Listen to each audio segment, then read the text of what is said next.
bought this book at the airport. $6. Choice Books. Shift Your Thinking. 200 Ways to Improve Your Life by Dean Del Sesto. Open up around the page, here's what happens. The moment I focused on saying less, I began to communicate more. Never underestimate the gift of brevity. From the beginning of time until 2005, a certain amount of information was disseminated into society. Wow, 2005 was this book? We're 2016 now. Today, that same amount of information. Dale Carnegie, 75 books, 75 years old, still, I'm telling you, you gotta read that. How to Win Friends and Influence People. One of the greatest minds who ever lived, one of the greatest books ever written. You gotta read that book. It's beautiful, and you gotta remember names. You think about it, like Bill, Buffalo Bill, things like that. Okay.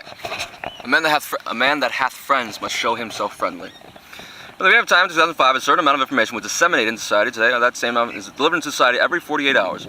Every day, a million new websites are launched. Millions of blogs are expanded. I was watching, I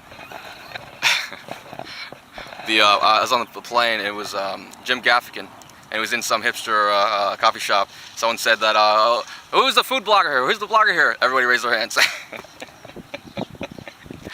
I raised it too. I laughed to myself. I'm like, oh man. Anywho, if I help one person, it's all worth it, right?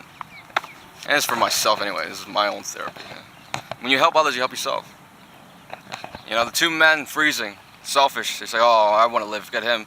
Finally, they started not to be selfish, and they started to help. Oh, I'm going to help him. And in helping the other man, he helped himself. And in that action, he warmed himself up, and they survived. And so, I love that illustration. So when you help others, you help yourself. So do more, volunteer, join Peace Corps, do something. Help people. You'll help yourself. You'll become a better person. Trouble. Today, that same information is delivered in society every 48 hours, every day. Okay. Words, and even more words, and many of them, you can have too much light. Too much of anything's bad, right? Okay. And, he that increaseth knowledge increaseth sorrow. Words, and many of them a waste of paper and pixels, and some of them are mine. Guilty. As a writer for various business publications, I was often criticized for verbosity, even though the content was well received. I am very verbose. Talked way too much. So one of the reasons I started writing shift points was to challenge myself to communicate more effectively with fewer words. I need to do that. And one of the reasons I like the limits, 26 minutes and 35 seconds. For some reason, this Olympus Tough thing, it just shuts off. The character limit in Twitter, I'm never going to do that. I'm never going to do that. I'll try. The character limit in YouTube, I struggle with. I'm like, oh, I want to add more. It's like, oh, I'm tempted to put a link and add more, but just stick to the limit.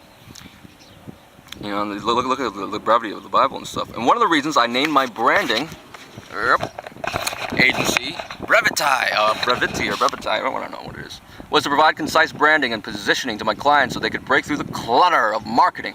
Books, and they'll never start. Analysis paralysis. There will never be a perfect time. You only make time perfect. Damon John, FUBU, Shark Tank. Okay? Guy Kawasaki, Art of the Start. Just start. Just do it. It's not going to be perfect in the beginning, but you can refine it. You're going to refine it. It's going to get better. The Apple computers first came out, it was bad. When Steve Jobs was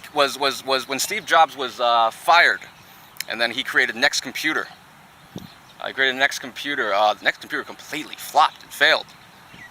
And that's embarrassing, man. When you want to just prove them wrong, when you all your heart and soul into this beautiful computer, it was wonderful, but nobody bought it. It was probably too expensive or something like that. And then, but what happened? The operating system, Apple wanted it, and then Apple bought Next, so he got the last laugh. So then you can't judge too late. Don't give up. Never give up. Persevere. Never, ever, ever, ever, ever give up. Since writing shift points and launching Brevity, I've been working to bring my communication writing to a new level of brevity and clarity. I'm more selective about the words I use. I think more before I speak or write, and I'm more aware of others' time and attention span. Lucky for them. There is great value to be had in the practice of saying less and meaning more. It's a challenge and a game that increases our effectiveness, improves our energy level, and makes us more beneficial to those in our personal business lives. It also creates more time to listen. Yeah, I gotta be even shorter than 23:35. Challenge yourself to say more with less today. I say way too much. My emails are way too much. I just overwhelm. Am I conscious of the words I use? Quality is better than quantity. Am I conscious of the words I use, or do I have autopilot mouth syndrome? Oh, I have that problem. Would I be so bold to ask others if I talk too much or write too long? No, I'm asking. Please tell me. Give me some feedback. I don't have a single. Anyway, I'm trying to be brief here, and I'll stop there.